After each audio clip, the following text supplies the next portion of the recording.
Good morning, I am Anuradha, working as a lecturer in Sarsar ERR College for Women, Eluru. Now we are going to deal with Zoology paper for 6th semester students.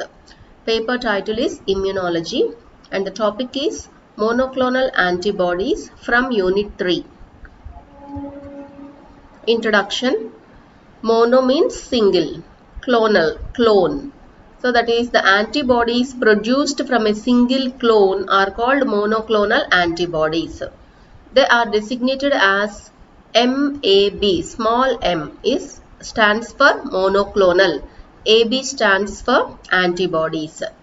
These are monospecific antibodies that are produced by one type of immune cell. That is, these antibodies are monospecific, that is they are specific towards a single antigen or towards a single epitope of an antigen, and they are produced by only one type of immune cell. They are specifically targeted for a particular clone of cells. So a particular epitope ki react అయ్యి produce అయినటువంటి యాంటీబాడీస్నే monoclonal antibodies అని చెప్తాం. These were first developed by Kohler and Milstein in the year 1975. In 1990, Milstein produced first monoclonal antibodies. See the diagram for your better understanding. This is the antigen, and these are epitopes that are present on the antigens. So this is the antibody molecule. This is produced against this particular red colored epitope. So this is a single type of antibody which is produced against a single epitope. So this is called as monoclonal antibody. This is polyclonal antibody. So this is an antigen molecule. All these structures are epitopes, and these are different antibodies which are produced for different epitopes. Here a single antibody is formed for a single epitope. Hence it is called as monoclonal antibody. Here different antibodies are produced for different epitopes. Hence it is called as a polyclonal antibody. So this is a basic difference between monoclonal and polyclonal antibody. This monoclonal antibody production is also called as hybridoma technology. Hybridoma is a hybrid cell which is produced by the fusion of a B lymphocyte and a myeloma cell. Hybridoma పేర్లోనే ఉంది. A cell, a hybrid cell. So hybrid means it's a mixture or it's a combination of two different cells.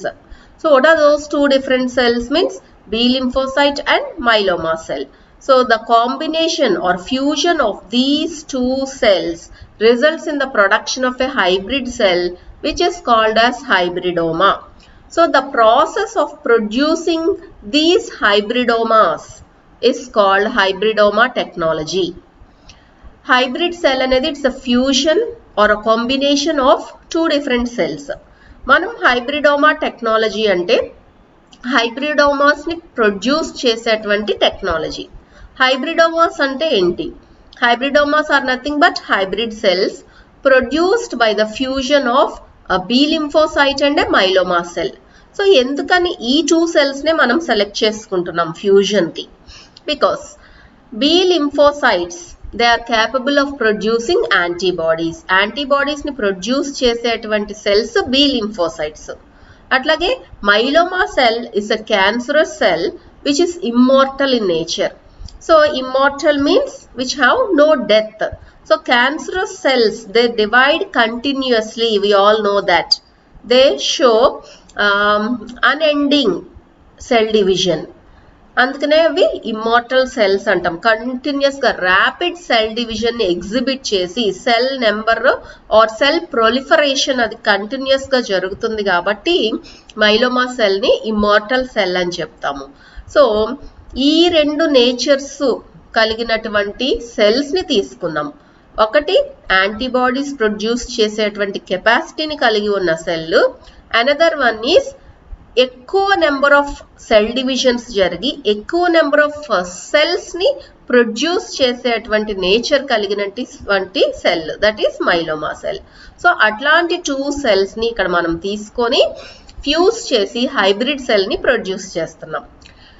కాబట్టి ఈ 2 లక్షణాలు కూడా మనకి hybrid cells లో కనిపిస్తాయి. So this hybridoma cell will have the immortal nature of myeloma cell as well as the capacity to produce antibodies from the B lymphocyte. So ఈ 2 cells కి ఉన్నటువంటి లక్షణాలు 2 కూడా మనకి హైబ్రిడోమా సెల్ లో కనిపిస్తాయి. That's why we are choosing those 2 cells. Monoclonal antibody is a homologous clone of antibodies derived from a single cell and its progeny. So ఒక single cell నుంచి ప్రొడ్యూస్ అయినటువంటి యాంటీబాడీస్ కాబట్టి వాటిని మోనోక్లోనల్ యాంటీబాడీస్ అని చెప్తున్నాం. They are all pure and identical. So అన్ని కూడా pure state లో ఉంటాయి. అలాగే ఒకే టైప్ ఆఫ్ ఒకే సెల్ నుంచి వచ్చినాయి కాబట్టి అన్ని కూడా ఐడెంటికల్ గా ఉంటాయి. Monoclonal antibodies are produced by 2 methods. One is injection into the peritoneal cavity of mouse. So 2 methods ద్వారా మనం మోనోక్లోనల్ యాంటీబాడీస్ ని ప్రొడ్యూస్ చేయొచ్చు.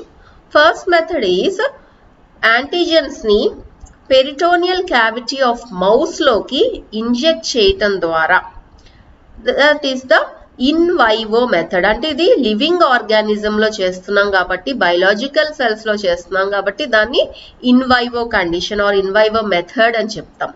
And the second one is in vitro tissue culture.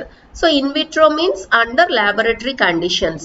So this is in vivo method and this is in vitro method. So రెండు methods లో కూడా మనం monoclonal antibodies ని produce చేయవచ్చు. So this is the overall procedure for the production of monoclonal antibodies. First, a mouse is taken, an experimental animal, and this mouse is challenged with antigen. అంటే మనం ఏ type of antibody అయితే మనకు కావాలనుకుంటున్నామో huge quantities లో దానికి specific గా ఉండేటువంటి antigen ని mouse లోకి ఇంజెక్ట్ చేస్తాము. సో మౌస్ లోకి ఎప్పుడైతే యాంటీజెన్ ని ఇంజెక్ట్ చేసామో దానికి అగెనెస్ట్ గా మౌస్ యొక్క ఇమ్యూన్ సిస్టమ్ యాంటీబాడీస్ ని ప్రొడ్యూస్ చేయడం స్టార్ట్ చేస్తుంది. These antibodies, they are produced in the spleen cells of the mouse because spleen is a lymphoid organ. So ఈ మౌస్ యొక్క స్ప్లీన్ సెల్స్ లో యాంటీబాడీస్ ప్రొడక్షన్ అనేది start అవుతుంది. కాబట్టి మనం యాంటీబాడీస్ ని కలెక్ట్ చేసుకోవాలి అంటే ఈ మౌస్ ని కిల్ చేసి దాంట్లో ఉన్న స్ప్లీన్ ని బయటకు తీసుకొని ఆ స్ప్లీన్ ని డిస్రప్ట్ చేసి లేదా క్లీవ్ చేసి ఆ స్ప్లీన్ లో ఉన్నటువంటి స్ప్లీన్ సెల్స్ ని బయటికి రిమూవ్ చేసుకోవాలి. Because antibodies are found in spleen cells. Now these are the spleen cells with antibodies. Now these spleen cells, they are fused or they are combined with myeloma cells. So cancerous nature or indefinite cell division కలిగినటువంటి myeloma cells తో ఈ spleen cells ని fuse చేస్తాం. So this is the fusion process. So ఎప్పుడైతే fuse చేసామో different types of cells are produced. So myeloma cells, spleen cells రెండు fuse అయినటువంటి hybrid cells వస్తాయి మనకి. ఫ్యూజ్ అన్ని సెల్స్ కూడా ఫ్యూజ్ అవ్వాలని రూల్ ఏమీ లేదు. సో అన్ఫ్యూజ్డ్ సెల్స్ కూడా వస్తాయి. సో మైలోమా సెల్స్ ఫ్యూజ్ అవ్వకుండా యాసిటీస్ గా ఉండిపోయినటువంటి సెల్స్ ఒక type. Second type spleen cells, మైలోమాతో ఫ్యూజ్ అవ్వకుండా యాసిటీస్ గా ఉండిపోయినటువంటి cells second type. And the third type రెండు కలిసి ఫ్యూజ్ అయినటువంటి cells which are called as hybridomas, third type. So after fusion of spleen cells and myeloma cells we'll obtain 3 types of cells. One is unfused spleen cells. Second, unfused myeloma cells. Third, fused hybrid cells అంటాం. Fuse అయిన వాటిని మాత్రం hybrid cells అంటాం. So 3 types of cells వస్తే వాటిల్లో మనకు కావాల్సినవి ఏంటి? Only hybridomas. So we'll separate these hybridomas from the 3 types of cells. అంటే ఆ సెల్ మిక్చర్ లో నుంచి ఓన్లీ hybridomas ని మనం సెలెక్ట్ చేసుకోవాలి. Because we only need hybridomas. Because hybridomas will have both the features. They have the features of spleen cells as well as the myeloma cells. కాబట్టి వాటిని మాత్రం మనం సెపరేట్ చేసుకోవాలి. సో ఇవన్నీ కూడా tiny cells, we cannot see them with our naked eye. So ఎట్లా separate చేసుకుంటాము అంటే by placing this cell mixture in a hat medium. Hat అనేటువంటి మీడియంలో ఆ సెల్ మిక్చర్ని కనుక ప్లేస్ చేస్తే only hybridoma cells will survive in the hat medium and the rest of the 2 cells, unfused spleen cells and unfused myeloma cells will die. ఈ విధంగా మనం hybridomas ని ఆ మిక్చర్ నుంచి సెపరేట్ చేసుకుంటాం. So we'll separate the hybridoma cells from a mixture of unfused cells by placing these cells in a medium called hat medium. Hat means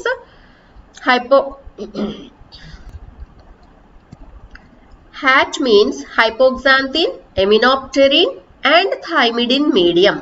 So this medium composition is, it contains hypoxanthine, aminopterin and thymidine. So ఈ HAT మీడియంలో place చేసినప్పుడు only the hybrid cells will survive and the remaining cells will die and we will separate these hybrid cells and they are used for the production of monoclonal antibodies. So ఈ cells కి మాత్రమే monoclonal antibodies ని produce చేయగలిగినటువంటి capacity ఉంటుంది కాబట్టి ఈ cells ని మనం హార్వెస్ట్ చేసుకొని ఇట్లా మోనోక్లోనల్ యాంటీబాడీస్ ని ప్రొడ్యూస్ చేసుకుంటాం. So this is the basic procedure for the production of monoclonal antibodies. So steps, let's see the steps in detail. The first step is immunization process. Mouse is immunized with appropriate antigen multiple times at multiple sites. So mouse ni మనకు కావాల్సినటువంటి antigen తో number of times immunise చేస్తాము at different sites in the mouse body. అంటే ఇక్కడ ఒక్కసారే మనం కనుక ఇప్పుడు మనం వ్యాక్సిన్ 2 times బూస్టర్ డోస్ కింద ఎందుకు వేసుకుంటున్నాము అంటే to increase the effectiveness or to produce more antibodies, effective antibodies. So ఇక్కడ కూడా అంతే, మౌస్ ని సింగిల్ టైం కాకుండా number of times, number of places లో కనుక ఇమ్యూనైజ్ చేసినట్లయితే ఎక్కువ తొందరగా అది ఇమ్యూన్ రెస్పాన్స్ ని ఎలిసిట్ చేస్తుంది మౌస్ బాడీలో. So this increases the stimulation of the production of B lymphocytes. So ఈ విధంగా చేయటం వల్ల బి లింఫోసైట్స్ యొక్క ప్రొడక్షన్ అనేది చాలా టైమ్స్ ఇంక్రీజ్ అవుతుంది. సో ఇక్కడ అప్రోప్రియేట్ యాంటీజెన్ అంటే ఏంటి? మనకి ఏదైతే యాంటీబాడీ కావాలో దానికి స్పెసిఫిక్ గా ఉండేటువంటి యాంటీజెన్ ని ఇంజెక్ట్ చేయాలి. So we know very well that antigen and antibody are specific to each other. So antigen and antibody ఒకదానికొకటి స్పెసిఫిక్ గా ఉంటాయి కాబట్టి మనం ఏదైతే యాంటీజెన్ ఇంట్రడ్యూస్ చేస్తామో మౌస్ లోకి దానికి అప్రోప్రియేట్ యాంటీబాడీస్ మాత్రమే మనకి మౌస్ లో ప్రొడ్యూస్ అవుతాయి. కాబట్టి మనకి ఏదైతే యాంటీబాడీస్ కావాలనుకుంటున్నామో దానికి తగినటువంటి అప్రోప్రియేట్ యాంటీజెన్ ని ఇంజెక్ట్ చేస్తాము. When antibody concentration is maximum, mouse is sacrificed, spleen is removed and disrupted by mechanical or enzymatic methods. So ఎప్పుడైతే యాంటీబాడీ కాన్సన్ట్రేషన్స్ మనకు సరిపడా మ్యాక్సిమం నెంబర్ వచ్చినాయి అనుకున్నామో అట్లాంటి టైంలో మౌస్ ని కిల్ చేసేసి దానిలో ఉన్నటువంటి స్ప్లీన్ ని బయటికి రిమూవ్ చేసి ఆ స్ప్లీన్ ని డిస్రప్ట్ చేస్తాం, either by mechanical method or by using enzymes, which is called as enzymatic method. So ఏదో ఒక మెథడ్ ని యూజ్ చేసి ఆ స్ప్లీన్ సెల్స్ ని డిస్రప్ట్ చేస్తాము. ఎందుకంటే ఆ స్ప్లీన్ సెల్స్ లోనే మనకు కావాల్సినటువంటి యాంటీబాడీస్ ఉంటాయి కాబట్టి. The cells are released and purified by density gradient centrifugation technique. So ఆ సెల్స్ని స్ప్లీన్ సెల్స్ని రిమూవ్ చేసుకొని ప్యూరిఫై చేసి, బికాస్ దాంట్లో చాలా కంటామినెంట్స్ ఉంటాయి కాబట్టి ప్యూరిటీ కోసం వాటిని ప్యూరిఫై చేస్తాము by using density gradient centrifugation technique. This is the first step, that is immunization step. And the next step is cell fusion. ఇప్పుడు second step ఇంతవరకు చూసాం. This is the first step. Second step ఏంటి? Fusion. So we'll fuse the spleen cells with myeloma cells. So this is the second step. The lymphocytes, the B lymphocytes are mixed with myeloma cells and placed in PEG medium, polyethylene glycol అనేటువంటి ఒక మీడియంలో place చేస్తాము. ఇక్కడ చూడండి, coming to the nature of B lymphocytes, B lymphocytes are HGPRT positive and TK negative cells. అంటే these two are enzymes that are present in the B lymphocytes. So HGPRT, it stands for hypoxanthine guanine phosphoribosyl transferase. Please note down the full form of HGPRT: hypoxanthine guanine phosphoribosyl transferase. TK means thymidine kinase. TK stands for thymidine kinase.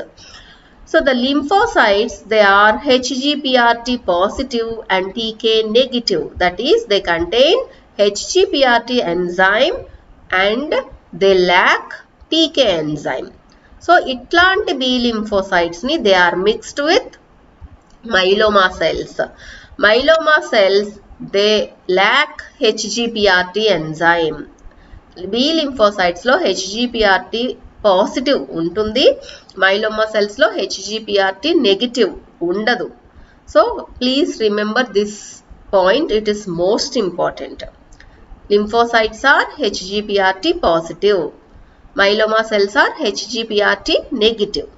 So these two cells are mixed, they are fused together and they are placed in PEG medium, polyethylene glycol అనేది ఏంటి అంటే, this medium enhances the fusion process.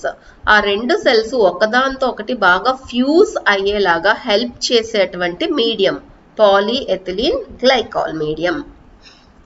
So after fusion, two types of cells are produced. Fusion జరిగిన తర్వాత మనకి two types of cells produce అవుతాయి. ఒకటి fused cells which are called as hybridomas. రెండు కూడా ఫ్యూజ్ అయినటువంటి సెల్స్, అంటే బి లింఫోసైట్స్, మైలోమా సెల్స్ రెండిటికి ఫ్యూజన్ జరిగి హైబ్రిడోమాస్ ఆర్ హైబ్రిడ్ సెల్స్ అనేది ఫ్యూజ్ అయ్యేటువంటి first type. Second unfused cells. So unfused cells లో మళ్ళీ రెండు రకాల, unfused myeloma cells, unfused lymphocytes. అంటే మొత్తం 3 types ఆఫ్ సెల్స్ అని చెప్పుకున్నాం ఇంత అక్కడ పీపీటీలో. So whether 2 types or 3 types, the matter is same. ఒకటి హైబ్రిడ్ సెల్స్, ఫ్యూజ్ అయినటువంటి సెల్స్. రెండు ఫ్యూజ్ అవ్వనటువంటి మైలోమా సెల్స్. థర్డ్ ఫ్యూజ్ అవ్వనటువంటి lymphocyte cells, B lymphocytes. So 3 types of cells. Next step is selection of hybridomas. So ఇప్పుడు మనం ఆ 3 types of cells లో నుంచి only fused cells or only hybridoma cells ని సెపరేట్ చేసుకోవాలి. సో ఎట్లా separate చేస్తాము అంటే, by placing those cell mixture in an appropriate medium called HAT medium, HAT, HAT medium. HAT stands for hypoxanthine, aminopterin and thymidine medium. Hypoxanthine, aminopterin and thymidine medium. So hypoxanthine and thymidine, these are the enzymes that are essential for synthesis of nucleic acids. Aminopterin is an inhibitor. So aminopterin అనేది it's an inhibitor. So దేన్ని inhibit చేస్తుంది అంటే nucleic acid సింథసిస్ని inhibit చేసేటువంటి inhibitor. So ఈ రెండు కూడా nucleic acid సింథసిస్కి help అవుతాయి. Aminopterin అనేది it is an inhibitor, nucleic acid సింథసిస్ని స్టాప్ చేస్తుంది. సో ఇప్పుడు ఏ విధంగా మనము ఈ medium HAT medium hybridoma cells యొక్క సెలెక్షన్కి హెల్ప్ చేస్తుంది will see in detail. Nucleotide synthesis occurs in two pathways. This is the most important step. Please listen carefully. Nucleotide synthesis occurs in two pathways. One is de novo pathway and the other one is salvage pathway. So de novo pathway, it requires DHF and THF. అంటే de novo pathway ద్వారా nucleic acid synthesis జరగాలి అంటే DHF, THF లాంటివి ఉండాలి. So dihydrofolate, tetrahydrofolate అనేటువంటి అవసరం. Salvage pathway ద్వారా nucleic acid synthesis జరగాలి అంటే it requires two enzymes, HGPRT enzyme and TK enzyme. HGPRT enzyme అంటే hypoxanthine guanine phosphoribosyltransferase thymine kinase or thymidine kinase enzymes. So salvage pathway ద్వారా nucleic acid synthesis జరగాలంటే ఈ రెండు enzymes ఉండాలి. So అసలు nucleic acid synthesis ఎందుకు జరగాలి? So ఇప్పుడు మనకి సెల్స్ డివైడ్ అవ్వాలి, సెల్ డివిజన్ జరగాలి అంటే సెల్లో న్యూక్లిక్ యాసిడ్ ఉండాలి, డిఎన్ఏ ఆర్ ఆర్ఎన్ఏ కంపల్సరీగా ఉండాలి. సో ఆ nucleic acid synthesis, cell division జరగాలి అంటే న్యూక్లిక్ యాసిడ్ సింథసిస్ జరగాలి. న్యూక్లిక్ యాసిడ్ సింథసిస్ ఈ టూ పాత్వేస్ ద్వారా జరుగుతుంది. ఈ పాత్వేకి ఇవి అవసరము, ఈ పాత్వేకి ఇవి అవసరము. సో అందుకని మనం ఇక్కడ టూ పాత్వేస్ని చూస్తున్నాం. de novo pathway is blocked by inhibitor aminopterin. So aminopterin అనేది ఇన్హిబిటర్ అని చెప్పుకున్నాం కదా. సో ఎమినోప్టెరిన్ అనేది ఉండటం వల్ల అది de novo pathway of nucleic acid సింథసిస్ని స్టాప్ చేస్తుంది, బ్లాక్ చేస్తుంది. అంటే ఎమినోప్టెరిన్ కనుక ఉంటే మీడియంలో de novo pathway of nucleic acid synthesis will be blocked and only salvage pathway operates. So next coming to the myeloma cells. The myeloma cells are HGPRT negative cells. That is, they don't contain HGPRT enzyme. So hypoxanthine guanosine phosphoribosyl transferase enzyme. When these cells, they are grown in HAT medium, they do not survive in both pathways.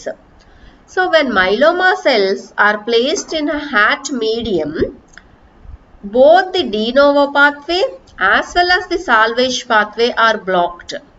Why? Because de novo pathway is blocked because of the presence of eminopterin inhibitor, and salvage pathway is blocked due to the absence of HGPRT enzyme. So myeloma cells are HGPRT negative అని చెప్పుకున్నాం. అంటే HGPRT enzyme myeloma cells లో absent. So ఈ enzyme లేకపోవటం వల్ల salvage pathway జరగదు. ఎమినోప్టెరిన్ అనేది ఉండటం వల్ల ఇన్హిబిటారు de novo పాత్వే కూడా జరగదు. సో మైలోమా సెల్స్లో రెండు పాత్వేస్ జరగవు. Next, lymphocytes contain HGPRT enzyme, but they cannot survive for longer periods, hence they die within a few days. So lymphocytes తీసుకుంటే బి లింఫోసైట్స్లో HGPRT ఎంజైమ్ ఉంటుంది కాబట్టి de novo పాత్వే బ్లాక్ అయినప్పటికీ కూడా salvage pathway జరగొచ్చు. కానీ salvage pathway జరిగి nucleic acid synthesis జరిగినప్పటికీ కూడా లింఫోసైట్స్ యొక్క లైఫ్ స్పాన్ చాలా తక్కువగా ఉంటుంది. సో వాటి లైఫ్ స్పాన్ ఎండ్ అవ్వగానే లింఫోసైట్స్ ఇంకా డై అయిపోతాయి. So that's the difference between these two type of cells. So hat మీడియంలో వేసినప్పుడు మైలోమా సెల్స్ కిల్ అయిపోతాయి, లింఫోసైట్స్ కిల్ అయిపోతాయి, and only hybridoma cells will survive. Hybridoma cells మాత్రము ఎట్లా సర్వైవ్ అవుతాయి? Because they take HGPRT enzyme from the B lymphocytes and they will show continuous uninterrupted cell division from the myeloma cells. అంటే ఇప్పుడు hybridoma cells ఏంటి? దాంట్లో B lymphocytes యొక్క nature ఉంది, అట్లాగే మైలోమా సెల్స్ యొక్క నేచరు కలిగి ఉన్నాయి. అంటే రెండు సెల్స్ యొక్క నేచరు దానిలో ఉండటం వల్ల even though myeloma cells lakh HGPRT enzyme, B lymphocytes నుంచి HGPRTని తీసుకుంటున్నాయి. అట్లాగే మైలోమా సెల్స్ నుంచి ఏ నేచర్ని తీసుకుంటున్నాయి? కంటిన్యూస్ సెల్ డివిజన్ అనే నేచర్ని తీసుకుంటున్నాయి. కాబట్టి ఈ రెండు లక్షణాలు ఉండటం వల్ల హైబ్రిడోమా సెల్స్ మాత్రం హ్యాట్ మీడియంలో సర్వైవ్ అవుతున్నాయి. Remaining 2 types of cells, unfused cells అనేవి they are killed. So if you see this diagram, you will understand in a more effective way. So these are B cells which are HGPRT positive. These are myeloma cells which are HGPRT negative. So we are fusing these two cells by using a medium called PEG, polyethylene glycol. So ఈ మీడియంలో పెట్టి రెండింటిని incubate చేసినప్పుడు 3 types of cells will be produced. ఒకటి fuse అయినటువంటి cells, అంటే both characters ని కలిగినటువంటి సెల్స్, వాటినే హైబ్రిడ్ సెల్స్ ఆర్ హైబ్రిడోమాస్ అంటాం. Another type unfused B cells, అంటే మైలోమాతో ఫ్యూజ్ అవ్వకుండా యాసిటీస్ గా ఉండిపోయినటువంటి B cells. Third type unfused myeloma cells, అంటే బి సెల్స్ తో ఫ్యూజ్ అవ్వకుండా యాసిటీస్ గా ఉండిపోయినటువంటి myeloma cells. So 3 types of cells వస్తాయి. ఈ 3లో మనకు అవసరమైనవి ఏంటి అంటే only hybrid cells. So we don't need either these are these cells. So we need only these cells. So how to separate these cells from these mixture? ఇవన్నీ కలిసి ఉన్నప్పుడు మిక్చర్లో నుంచి వీటిని మాత్రమే ఎట్లా సెపరేట్ చేసుకుంటాము? By using HAT medium, hypoxanthine, aminopterin and thymidine medium. దీని యొక్క స్పెషాలిటీ ఏంటి అంటే ఎమినాప్టెరిన్ అనే ఇన్హిబిటార్ ఉండటం. సో ఎమినాప్టెరిన్ ఇన్హిబిటార్ ఉండటం వల్ల ఏమవుతుందని చెప్పుకున్నాం? De novo pathway for nucleic acid synthesis will be blocked. So de novo pathway block చేయబడుతుంది. సో ఈ 3 types ఆఫ్ సెల్స్ని హ్యాట్ మీడియంలో వేసినప్పుడు only hybridoma cells will survive, remaining B lymphocytes and myeloma cells will die. So ఎందుకు చనిపోతున్నాయి? These myeloma cells they lack HGPRT enzyme. కాబట్టి HGPRT enzyme లేకపోతే salvage pathway జరగదు. అట్లాగే మీడియంలో ఎమినాప్టెరిన్ ఉండటం వల్ల డీనోవో పాత్వే జరగదు. సో 2 పాత్వేస్ జరగకపోవటం వల్ల సెల్ న్యూక్లిక్ యాసిడ్ డివిజన్ జరగదు. న్యూక్లిక్ యాసిడ్స్ డివిజన్ జరగకపోతే సెల్ డివిజన్ కూడా జరగదు. సో ఈ మైలోమా సెల్స్ అనేది ఈ మీడియంలో సర్వైవ్ అవ్వలేవు. So they will die. Coming to the B lymphocytes. B lymphocytes are HGPRT positive. So HGPRT positive ఉండటం వల్ల they can survive by using salvage pathway. So salvage pathway ద్వారా అవి nucleic acid సింథసిస్ని జరుపుకొని సర్వైవ్ అవ్వగలవు. De novo pathway మాత్రం block అవుతుంది because of the presence of ఎమినాప్టెరిన్. So salvage pathway ద్వారా న్యూక్లిక్ యాసిడ్ సింథసిస్ జరుగుతుంది, దానివల్ల సెల్ డివిజను జరుగుతుంది. కానీ ఎంత టైం జరుగుతుంది అంటే only for a few days. ఎప్పటి వరకు అయితే బి సెల్ యొక్క లైఫ్ స్పాన్ ఉంటుందో అంతవరకు మాత్రమే వాటి యొక్క సర్వైవల్ ఉంటుంది. ఎప్పుడైతే వాటి లైఫ్ స్పాన్ ఇంక తగ్గిపోయిందో ఈ సెల్స్ కూడా డై అయిపోతాయి. అదే ఈ హైబ్రిడోమా సెల్స్లో అయితే మైలోమా సెల్ కూడా కలిసింది కాబట్టి అవి కంటిన్యూస్ సెల్ డివిజన్ని చూపిస్తూనే ఉంటాయి. సో చాలా లాంగ్ డ్యూరేషన్స్ వరకు అవి సర్వైవ్ అవుతాయి. అదే రీజన్ అన్నమాట మనం మైలోమా సెల్స్తో ఫ్యూజ్ చేయడానికి బి సెల్స్ని. That is the most important reason. So ఇప్పుడు ఇట్లాంటి డై అయిపోయిన మైలోమా సెల్స్, B lymphocytes ని తీసేయగా మనకి ఏం మిగులుతాయి? Only hybridoma cells. ఇప్పుడు వీటిని మనం లార్జ్ స్కేల్లో ప్రొడ్యూస్ చేసుకుంటాం. అంటే ఇక్కడ పెట్రీ ప్లేట్లో ఓన్లీ ఫ్యూ సెల్స్ ఉంటాయి. సో ఫ్యూ సెల్స్ మనకు సరిపోవు, యాంటీబాడీస్ లార్జ్ స్కేల్లో ప్రొడ్యూస్ చేయాలి, చాలా నెంబర్స్లో. కాబట్టి అలాంటి ఈ సెల్స్ని లార్జ్ స్కేల్లో అంటే ఎక్కువ నెంబర్స్లో ప్రొడ్యూస్ చేసుకుంటాము. So the next step is screening step.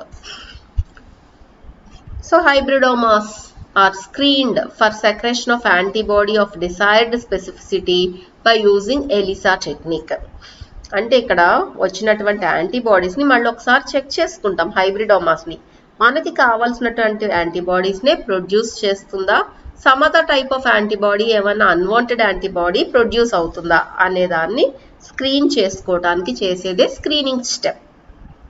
So ఇది ఎలిసా లాంటి టెక్నిక్ని యూజ్ చేసి చేస్తాము.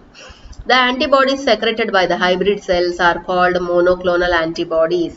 సో ఆ హైబ్రిడ్ సెల్స్ నుంచి ప్రొడ్యూస్ అయినటువంటి యాంటీబాడీస్నే మోనోక్లోనల్ యాంటీబాడీస్ అంటాం.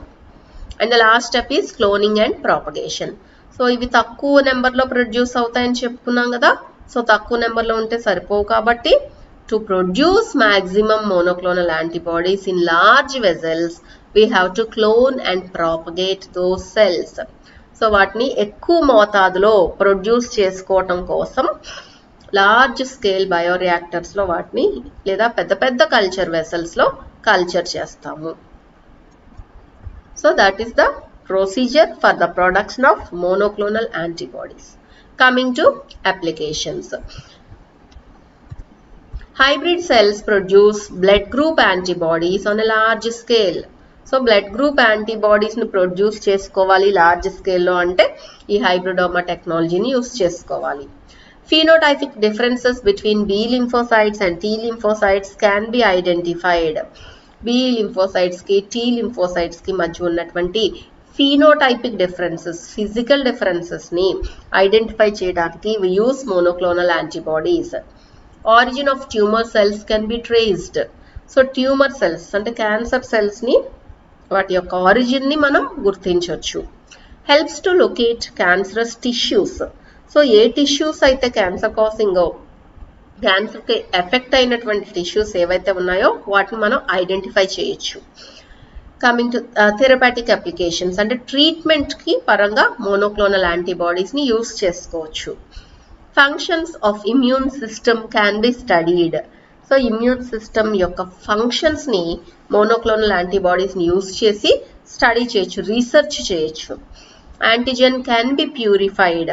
సో యాంటీబాడీస్ని యూజ్ చేసి ప్యూర్ యాంటీజెన్స్ని మనం ప్రొడ్యూస్ చేసుకోవచ్చు. Antigenic determinants on various infective agents can be identified. Infective agents మీద ఉండేటువంటి యాంటీజెనిక్ డిటర్మినెంట్స్ నథింగ్ బట్ ఎపిటోప్స్ని ఐడెంటిఫై చేయొచ్చు. Identification of infectious diseases. So ఒక యాంటీబాడీని బేస్ చేసుకొని దానికి స్పెసిఫిక్గా ఉండేటువంటి యాంటీజెన్ ఐడెంటిఫై చేసి ఆ యాంటీజెన్ ఏ ఆర్గానిజంలో ఉంది, ఏ డిసీజ్కి అది చిహ్నంగా ఉంది అనేది గుర్తించవచ్చు. Used in fluorescent immunoassay. So fluorescent immunoassay టెక్నిక్లో కూడా మోనోక్లోనల్ యాంటీబాడీస్ని యూజ్ చేసుకోవచ్చు. helps to establish embryological relationships between animals. So యానిమల్స్కి మధ్యలో ఉన్నటువంటి రిలేషన్షిప్స్ని మనం ఐడెంటిఫై చేయొచ్చు by using monoclonal antibodies. So this is about what are monoclonal antibodies, what are the steps to produce monoclonal antibodies, which is also known as hybridoma technology, and what are the applications of monoclonal antibodies. This is most important essay question from unit 3.